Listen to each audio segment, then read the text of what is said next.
Hello my dear student. कैसे हैं आप लोग?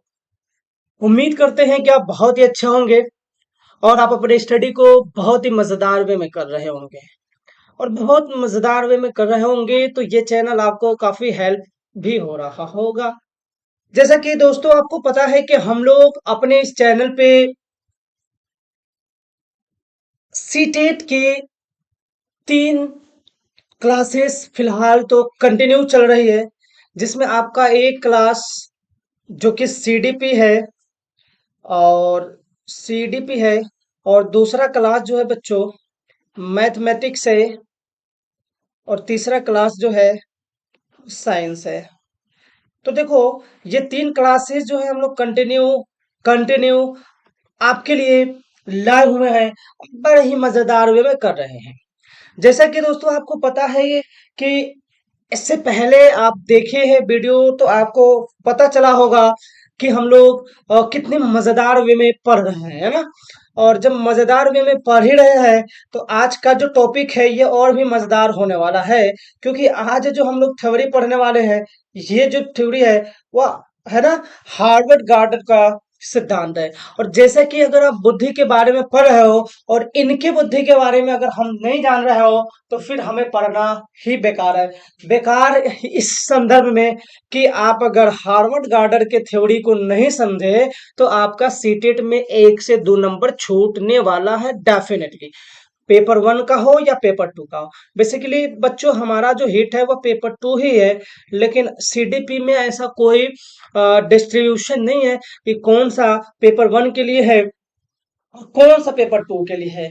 और यहाँ पे बड़ा ही अच्छा बात लिखा गया है कि यहीं से आएंगे प्रश्न। तो बिल्कुल इस बात के लिए आपको निराशाजनक नहीं होना है। प्रश्न बाबू आपको यहीं से देखते हुए मिलेगा। तो चलते हैं बिना समय को नुकसान करते हुए, लेकिन ये भाई साहब कहाँ रुकने वाले हैं। एज फॉर स्टडी जो है आपको दिखा ही दे रहा ही होगा। तो मैं आपको साथ ही साथ बोलते चलो कि इस यूट्यूब चैनल को आप सब्सक्राइब कर लीजिएगा, ताकि आपको सारी चीजें इस पे दिखाई दे सके। साथ ही साथ अगर आप थोड़ा सा इन सोशल मीडिया हैंडल पे भी होंगे, इन सारे सोशल मीडिया हैंडल पे होंगे और होंगे ही, क्योंकि हम लोग अभी जिस जमाने में जी रहे हैं सोशल मीडिया पे ही जी रहे हैं। तो इस पे आप जो है फॉलो कर सकते हैं इन सारे चीजों पे। इन पे भी, इन फेसबुक पेज पे भी आपको बहुत सारे कंटेंट देखने को मिलेगा, इंस्टाग्राम पे मिलेगा, और साथ ही साथ टेलीग्राम तो आपका मोस्ट इंपॉर्टेंट है ही, जिनका लिंक जो है आपको डिस्क्रिप्शन में जरूर मिल जाएगा बच्चों। चलिए तो स्टार्ट करते हैं बिना समय खराब किए हुए।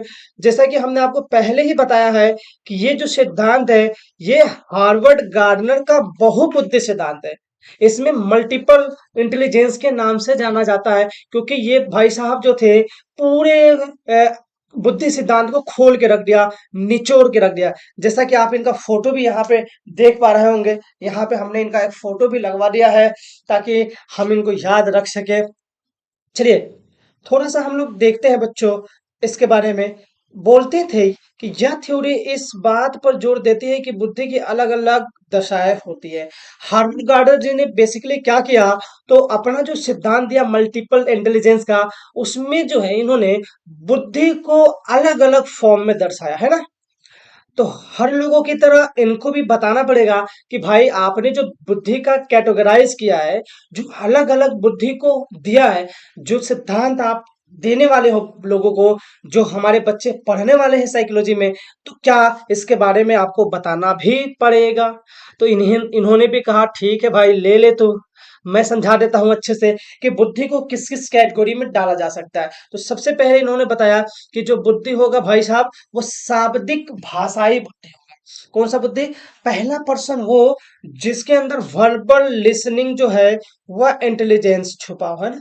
मतलब क्या उन्होंने कहा कि कुछ लोग जो ऐसे हैं जिनके शब्दों और भाषाओं का ज्ञान बहुत तगड़ा होता है, और इस तरह का जिसके पास भी ज्ञान हो उसको हम लोग शाब्दिक भाषाई बुद्धि कहते हैं। तो ठीक है, हमने कहा भाई साहब बढ़िया है, समझ गए।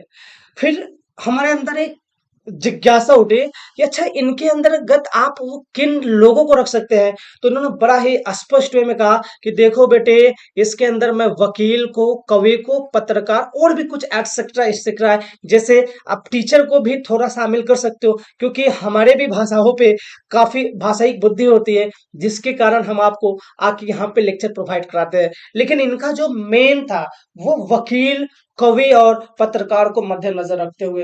आपने देखा होगा बहुत सारे वकील को, है ना, यहाँ पे खैर एक छोटा सा पिक्चर दिख रहा होगा, ये तो मूवी का सीन काटा गया है, हाँ, है ना। तो यहाँ पे आप देख पा रहे होंगे कि वकील जो होते हैं, किसी एक, जब केस केस जब कोर्ट में वो जाते हैं अपना वकालत करने के लिए, तो आप लोगों ने फिल्म वगैरह मूवी के माध्यम से देखा ही होगा कि एक वकील जो होते हैं उनका भाषा पे इतना पकड़, कितना पकड़ होता है भाई साहब, एक छोटे से चीज को वो कई कई दिनों तक डिबेट करते रह जाते हैं। सिमिलरली हमारे पत्रकार महोदय भी वैसे ही होते हैं। खैर आजकल बहुत सारे पत्रकार जो है मार्केट में देखने को आपको मिल जाएंगे, लेकिन कुछ जो ट्रस्टेड, जो जिसपे बहुत पहले से जो फेमस पत्रकार है, आप उनके बारे में देख सकते हैं। अगर वो डिबेट पे बैठ जाए तो दिन समय निकल जाएगा, लेकिन उनका भाषा ही खत्म नहीं होता है। तो पहले कैटेगरी में उन्होंने शाब्दिक भाषाई बुद्धि को रखा, है ना।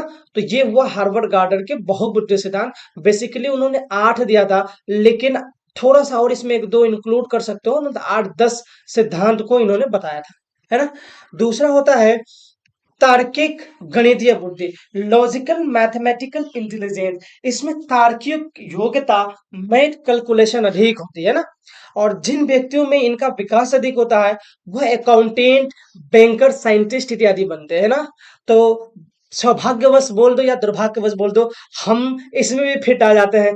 एक तो भाषाई बुद्धि तो है ही है, साथ ही साथ अपन के अंदर जो है वो लॉजिकल मैथमेटिकल इंटेलिजेंट भी है। समझ पा रहे होंगे आप लोग, उम्मीद करते हैं, है ना। ऐसे तो बीच बीच में पूछने का यार माध्यम ही नहीं है यहाँ पे कि हम तुमसे पूछा बे तू बता, बे तू बता, बे तू बता। जिनको भी भाई बताना हो कमेंट सेक्शन में बताना, हम बाद में रिप्लाई जैसा कि देते हैं बहुत सारे विद्यार्थियों का, बहुत सारे दोस्त मित्रों का, वैसे ही आपका भी रिप्लाई जरूर मिलेगा। खैर, उम्मीद करते हैं कि ये चीजें समझ में आ रही होगी। दूसरा गणितीय बुद्धि सिद्धांत, नाम से ही जाहिर हो रहा है कि जिसके अंदर ऐसा सिद्धांत होगा, अकाउंटेंट में माहिर होगा, तार्किक योग्यता होगा, मैथमेटिक कैलकुलेशन, ये सब चीज अधिक होगा। और ये चीज सब किस में देखने को मिलता है, तो बैंकर्स में देखने को मिलता है, साइंटिस्ट में देखने को मिलता है। तो दो सिद्धांत हमने यहाँ पे आपको बताया। इसी सिद्धांत में उन्होंने तीसरा सिद्धांत आया जो कि स्थानिक बुद्धि के नाम से कहा, स्पिरिचुअल इंटेलिजेंस। कहा अमूर्त तथ्यों के आधार पर मानसिक छवि बना।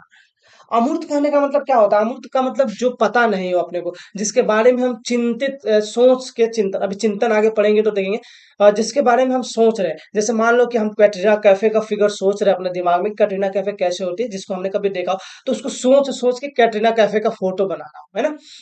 तो इस तरह के प्रवृत्ति के अंदर खास करके मूर्तिकार जो होते हैं, चित्रकार जो होते हैं, आर्किटेक्चर इत्यादि होते हैं, जो सिविल मैकेनिकल, मतलब जिसको हम आर्किटेक्ट कहते हैं, ये लोग जो है स्थानिक बुद्धि के अंदर आते हैं। और दुर्भाग्यवश ये बुद्धि हमारे अंदर नहीं है, हमसे ये नहीं हो पाता है ना। अगर तुम मुझे अपना पेंटिंग बनाने के लिए बोले तो भी नहीं हो पाएगा, दूसरे का तो खैर दूर की बात है। तीसरे है आस्थानिक बुद्धि, स्पिरिचुअल इंटेलिजेंस। अब देखो बेटे, चौथे जो है उसको शारीरिक गतिक बुद्धि कहते हैं, बॉडली काइनेटिक इंटेलिजेंस, है ना। शारीरिक गति, बॉडली काइनेटिक इंटेलिजेंस, शरीर को गति देने वाले बुद्धि को, शरीर को गति देने वाले बुद्धि को शारीरिक गतिक बुद्धि के नाम से जाना जाता है। अब इसके अंदर आप किसको रखोगे, तो इसके अंदर आप अभिनेता को रख सकते हो, अभिनेत्री को रख सकते हो, एथलीट्स को रख सकते हो, डांसर को रख सकते हैं, एटसेट्रा एटसेट्रा। ये सारे चीज जो है बस शारीरिक, क्योंकि ये लोग जो है उनका बॉडी व्यायाम काफी खतरनाक तरीके से होता है ना। आपने देखा होगा अभिनेता को, तो आपने तो बस सिर्फ ये देखा होगा कि हाँ भाई फिल्म 3 घंटा का कितना मजेदार है ना, लेकिन वो 3 घंटा का मूवीज बनाने के लिए उनको काफी महीनों का सामना करना पड़ता है, और उसमें काफी मेहनत करना पड़ता है अपने बॉडी से। उसी प्रकार एथलेटिक का, जो कि हमारे देश के लिए, है ना, क्या करते हैं, मेडल जीतने के लिए, हमारे देश को मेडल दिलाने के लिए, है ना, है ना, अपने देश का नाम रोशन करने के लिए कितने खतरनाक खतरनाक जो है वर्जिश करते हैं, है ना, सुबह शाम दोपहर दिन भर लगे रहते हैं। और इसी का नतीजा है कि आज जो है हम भारतीय बड़े गर्व से इस बात को कहा जा सकता है कि हम भारतीय जो है वो इस क्षेत्र में अपना काफी योगदान भी दे रहे हैं, है ना। हम लोग भी अब इस क्षेत्र में काफी तेजी से आगे बढ़ रहे हैं, है ना। तो याद रखिएगा, इन तरह के लोगों को हमारे भाई साहब हार्वर्ड गार्डन जी ने किस में डाला? शारीरिक गतिविधि में डाला। चार तो निपट गया। पांचवी में आते हैं बेटे, पांचवा जो है संज्ञानात्मक बुद्धि, म्यूजिकल इंटेलिजेंस। अब म्यूजिकल से तो आपको पता ही चल रहा होगा, ये तो सब लोगों का प्यारा है इस समय के हिसाब से। और यहाँ हमारे भाई साहब देख रहे होंगे जो कि बड़े ही मस्त शानदार जानदार सिंगर अरिजीत सिंह का फोटो दिख रहा है। और इस बुद्धि के अंतर्गत संगीत की बुद्धि अधिक होती है ना। ऐसी बुद्धि जिसके अंदर होती है वो सिंगर बनते हैं, एंटरटेनर बनते हैं, इत्यादि बनते हैं। आप लोग कमेंट सेक्शन में जरूर बताइएगा कि आप लोगों में वैसे कौन से विद्यार्थी है जिनके अंदर ये क्वालिटी पाया जाता है। अगर ये क्वालिटी अगर पाया जाता है तो हार्वर्ड गार्डन के अनुसार आप जो है वो संज्ञानात्मक बुद्धि के अंतर्गत आ रहे होंगे। खैर, हम इससे भी काफी दूर दराज इलाकों में है, दूर दूर तक वही इसके साथ मेरा कनेक्शन नहीं है ना। अगर हम गाए तो एक बाथरूम सिंगर होता है, हम तो भाई उससे भी गए गुजरे गाएंगे। मेरा तो भाई काफी खतरनाक सुरीला आवाज है ना, सुरीला। चलिए, अगला आते हैं इंटरपर्सनल इंटेलिजेंस। ये बहुत ही इंपॉर्टेंट है। इसके द्वारा दूसरे व्यक्ति के साथ कैसे इंटरेक्ट करना किया जाए यह पता चलता है। किसके अंतर्गत भाई साहब? अंतर व्यक्तिगत बुद्धि के अंदर। और ये चीजें जो है नेताओं के अंदर खास करके पाया जाता है, सामाजिक कार्यकर्ताओं के अंदर खास करके पाया जाता है। आपने देखा होगा किसी नेता को भाषण देते हुए इस तरह से भाषण देते हैं, इस तरह से मोटिवेट करते हैं, जैसे कि लगता है कि कितना बढ़िया, कितना शानदार, कितना जानदार नेता दिखाई दे रहे हैं। लेकिन एक्चुअली में होता कुछ और ही है। उसका एक मोनोपोली ही होता है ना, पॉलिटिशियन का, कि हमें किस तरह से इसको बोलना है। मीन्स उसको जो है ना इंटरेक्ट करने का, लोगों को अपनी तरफ खींचने का गजब का अ, खतरनाक चीज होता है। और इसीलिए इनको अंतर व्यक्तित्व बुद्धि के नाम से जाना जाता है, कि दूसरे लोगों को अपने तरफ है ना क्या करे, इंटरेक्ट करे, कैसे वो भी करे लेकिन कर सकता है ना। और जिन व्यक्ति में इसका विकास होता है वह नेता बनते हैं, सामाजिक कार्यकर्ता वगैरह बनते हैं। चलिए, तो ये 6 हो गए। सातवें के अंतर्गत आते हैं दोस्तों। तो सातवां है अपना अंतर अंतर व्यक्तित्व बुद्धि, इंटरपर्सनल इंटेलिजेंस। और ये क्या होता है? किसके द्वारा खुद के साथ इंटरेक्ट किया जा सकता है। मीन्स जिन व्यक्तियों में इनका विकास अधिक होता है वे आध्यात्म गुरु बनते हैं। जैसे आप यहाँ पे फोटो देख के आप देख सकते हैं, और इनका कमेंट सेक्शन में आप नाम जरूर बताना है, इनके बाद इनका नाम जरूर बताना है ना।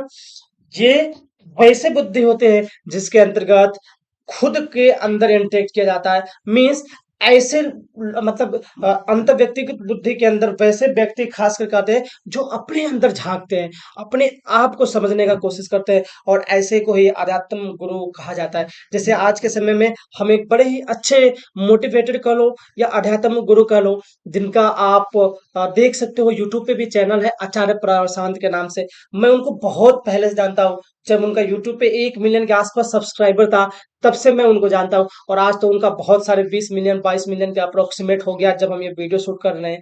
तो ये बहुत तेजी से बढ़ते चले जा रहे हैं। तो ये क्या होता है कि वो अपने तरफ खुद को इंटेक्ट करते हैं, ना कि लोगों को इंटेक्ट कराते हैं। तो उसको अंतर व्यक्तित्व बुद्धि कहा जाता है। ये गुण थोड़ा सा मेरे अंदर भी हो सकता है, थोड़ा सा, लिटिल बिट, ज्यादा तो हम नहीं कह सकते हैं, लेकिन थोड़ा जरूर कह सकते हैं। और आठवां और लास्ट जो है एनसीईआरटी के अकॉर्डिंग जो होता है दोस्तों, उसको प्रतिक्रियावादी बुद्धि कहा जाता है ना। कौन सा बुद्धि कहा जाता है? प्रतिक्रियावादी बुद्धि। और ये बुद्धि जो होता है कि इस बुद्धि के व्यक्ति प्रकृति के नजदीक होते हैं। मतलब ऐसे बुद्धि जो होते बुद्धि के जो व्यक्ति होते हैं वो प्रकृति के बहुत नजदीक होते हैं, जिसमें आप किसान को शामिल कर सकते हैं खास करके। और कुछ वैसे लोग जो एडवेंचर से जुड़े हैं, जिनको नेचर काफी पसंद आता है। वैसे तो नेचर एक ऐसा चीज है जो सबको पसंद आना चाहिए। मुझे तो भाई बहुत पसंद आता है ना। मुझे जो सबसे पसंदीदा चीज लगता है वह नेचुरली प्राकृतिक ही चीज पसंद आता है। तो इसके अंदर भी आप मुझे रख सकते हो। तो याद रखिएगा, ये टोटल हार्वर्ड गार्डन है अकॉर्डिंग टू अभी और आगे देखते हैं, बट एनसीईआरटी के अकॉर्डिंग 8 बताया। पहला शाब्दिक भाषाई बुद्धि, दूसरा तार्किक गतीय बुद्धि, और तीसरा उन्होंने बताया अस्थायिक बुद्धि, चौथा शारीरिक बुद्धि, पांचवा संज्ञानात्मक बुद्धि, और छठा अंतर व्यक्तिगत बुद्धि, सातवां अंतर व्यक्तिगत बुद्धि, और आठवां प्रतिक्रियावादी बुद्धि। ये 8 बुद्धि के बारे में उन्होंने बताया। लेकिन एक बुद्धि के बारे में मैं और बता दे रहा हूं जो कि इनके ही द्वारा है, अस्तित्ववादी बुद्धि, एक्सटेंट एक्सिस्टेंशियल इंटेलिजेंस। इस बुद्धि के व्यक्ति हर चीज के अस्तित्व के बारे में सोचते हैं, जैसे हम दुनिया में क्यों आए, है ना, भगवान कौन है, ये सृष्टि की रचना किसने की। इस तरह के जिसके अंतर्गत ख्याल आते हो उसको अस्तित्ववादी बुद्धि कहा जाता है। जैसे इस तरह के बुद्धि में आप उन लोगों को देखेंगे जो कहीं एकांत में बैठ के, है ना, जप तप में पूजा पाठ में लगे होंगे, है ना। ऐसे लोग भी आपको मिलेंगे इस समाज में, जो कि समाज से दूर, सब चीज से दूर, एकांत में बैठ के लगे होंगे भगवान की उपासना में, कि आखिर ये भगवान है कौन, और भगवान ने हमें इस धरती पर भेजा क्यों है, तो थोड़ा सा इसके साथ इंटेक्ट होना चाहिए हमें। ये सारी डेंजरस डेंजरस बातें उनके अंतर्गत आती रहती है। चलिए, तो ये तो बात हुआ, ठीक है। हाँ, इसके अंतर्गत वो साधु संत और फिलोसफर बनते हैं, ठीक है, राइट है। चलिए, ये चीज तो हो गया। लेकिन बात यहीं पे खत्म नहीं होती है। अब कोई भी सिद्धांत अगर कोई देता है तो लोगों को यूं ही पच नहीं जाता है। इनो तो है नहीं कि पचा दिया खा गए ना। सिद्धांत का कुछ ना कुछ जो है डिमेरिट लोग निकालते हैं, तो थोड़ा सा इसके बारे में हम लोग देखते हैं। तो मल्टीपल इंटेलिजेंस थ्योरी को वैलिड नहीं माना जा सकता, क्योंकि इसमें अलग अलग इंटेलिजेंस को माप नहीं सकते। ये एक बहुत बड़ी आलोचना थी कि इस बुद्धि को वैलिड इसलिए नहीं माना जा सकता क्योंकि इसमें अलग अलग इंटेलिजेंस को आप नहीं नाप सकते हो। नहीं माप सकते हो भाई, कैसे मापोगे? इसके लिए आपका आईक्यू लेवल का कहीं पे बात ही नहीं हो रहा था, है ना। चलिए, एक और सिद्धांत आता है जिसको हम लोग थ्री आयामी सिद्धांत करते हैं, थ्री डायमेंशनल थ्योरी कहते हैं। कहा जा रहा है कि इस सिद्धांत का प्रतिपादन जेपी गिलफोर्ड ने किया। कौन भाई साहब? जेपी गिलफोर्ड ने किया। इस सिद्धांत को बुद्धि संरचना सिद्धांत भी कहते हैं। गिलफोर्ड के अनुसार मानसिक योग्यता प्रमुख रूप से 3 तत्वों से निर्मित विषय, मीन्स विषय, पहला कंटेंट, ऑपरेशन और प्रोडक्ट है। अब आए हमारे कौन, जेपी गिलफोर्ड साहब, और इन्होंने कहा कि देख भाई, ये जो भी बुद्धि का सिद्धांत है ये सब चीज छोड़ो, ये बुद्धि जो है वो 3 चीजों से मिलकर बना है, जिसको हम थ्री डायमेंशनल के नाम से जानते हैं। पहला कंटेंट, दूसरा ऑपरेशन, तीसरा प्रोडक्ट, है ना। ये 3 चीज से मिलकर बुद्धि बना है ना। तो ये चीज था जो इस जहाँ पे हम आपको दिखा भी रहे हैं, यहाँ पे एक डायग्राम के द्वारा आप देख पा रहे होंगे, है ना। चलिए, अब आते हैं हमारे एक स्टर्नबर्ग भाई साहब। इन्होंने कहा बुद्धि के बारे में, छोटा सा बात है, थोड़ा सा देख लेते हैं। इन्होंने बुद्धि को 3 ही भागों में बांटा। पहले कहा कि देख भाई, जो बुद्धि है, पहला बुद्धि जो है वह अनुभवात्मक बुद्धि होगा, जिसको एक्सपेरिएंटियल इंटेलिजेंस के नाम से जाना गया। अनुभवात्मक बुद्धि, यह बुद्धि अनुभवों पर आधारित होती है। व्यक्ति अपने अनुभवों से कुछ नहीं खोज करता है, अपने अनुभवों से कुछ नया क्रिएट करता है। कह रहा है कि पहला बुद्धि जो होता है उसको अनुभवात्मक बुद्धि कहते हैं। और इस बुद्धि में जो है मनुष्य जो है अपने अनुभवों से कुछ नया क्रिएट करता रहता है। जैसा कि आए दिन पता है, हम लोग हर दिन कुछ ना कुछ क्रिएटिव माइंड लगाते रहते हैं और कुछ ना कुछ सीखने की कोशिश करते रहते हैं। दूसरा इसी तरह से है घटकीय बुद्धि। घटकीय बुद्धि क्या होता है? तो घटकीय बुद्धि वाले व्यक्ति कल्पना शक्ति से ही बहुत कुछ सोच लेते हैं। यह अमूर्त बुद्धि वाले व्यक्ति होते हैं। ऐसे लोग हर चीज के पीछे कारण जानना चाहते हैं। और तीसरा इन्होंने कहा संदर्भात्मक बुद्धि, कॉन्टेक्सुअल इंटेलिजेंस। संदर्भात्मक बुद्धि, व्यक्ति इसमें सूचनाओं को इस ढंग से उपयोग करने में सफल हो जाता है जिसको उसको अधिक से अधिक लाभ हो। यह व्यक्ति पर्यावरण के साथ समायोजन रखते हैं और व्यवहारिक होते हैं। तो ये भी एक बुद्धि का सिद्धांत था जो एस्टनबर्ग साहब ने कहा। तो मैं फिर से एक बार रिकॉल करा देता हूँ सबको, ताकि जो है आपको कंफ्यूजन क्रिएट नहीं हो। सबसे पहले हार्वर्ड गार्डनर ने कहा भाई, तो हार्वर्ड गार्डनर ने 9 भागों में बुद्धि को बांटा।